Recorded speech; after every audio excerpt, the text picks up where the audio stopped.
I struggled with composing my thoughts about yesterday's passage. I never really got a good feeling about what I should write or what I did write. But after reading today's passage, I'm bursting with thoughts about what to say about the passage.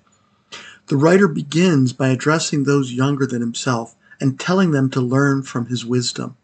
I would note that even though he was addressing those younger than himself, I think even those of us older and more mature can learn from what he writes if we don't already know much of it.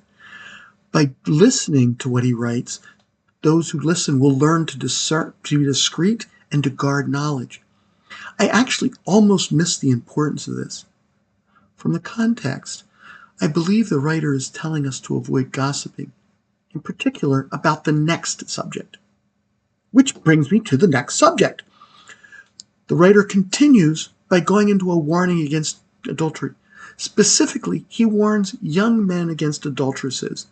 But I think that today, in today's society, the same warnings can be given to young women against adulterers.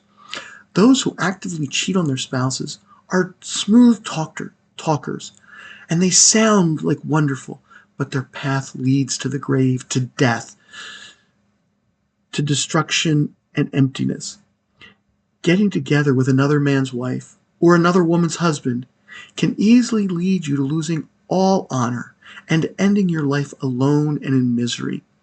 Instead, keep yourself to your spouse, that you may grow old together. Promiscuity is but one way in which one fails to stay disciplined, but it usually leads to the others. The writer then spends a little time on a couple of other subjects which he warns against repeatedly. Do not co-sign a loan for someone else. If you do, be prepared to pay the loan off yourself. Do not be lazy about preparing for the future. Do not be dishonest and deceitful, sowing disagreement among those who would otherwise get along with each other. Connecting closely with that, he lists 7 things which are an abomination to God: looking down on others, compulsive lying, shedding innocent blood, those who devise wicked plans, those who are drawn to evil, false witnesses, and those who sow discord. Notice, he considers sowing discord and looking down on others as in the same class as shedding innocent blood. Wow, think about that before you fall into any of these. Then the writer goes back to discussing the dangers of adultery and warning against it some more, before going on to explain how to distinguish wisdom from foolishness. Speaking noble things, truthful things, righteous things, and what is right shows wisdom. Speaking wicked and deceitful things shows folly.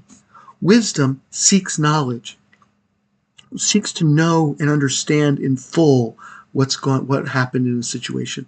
Folly is satisfied with that which makes one feel good. Those who fear the Lord hate evil, while pride and arrogance leads one into the paths of folly. Note, whenever we see the writer say that the fear of the Lord leads to certain behavior, we need to remember that near the beginning of the first chapter of the book of Proverbs, the writer tells us that the fear of the Lord is the beginning of wisdom. Finally, the chapter wraps up by telling us that seeking wisdom and seeking God are complementary endeavors. If we seek wisdom without seeking God, any wisdom we find will be limited compared to what is out there and available to us. On the other hand, if we seek God without seeking wisdom, we will not fully comprehend God if and when we find Him, nor understand how He wants us to live.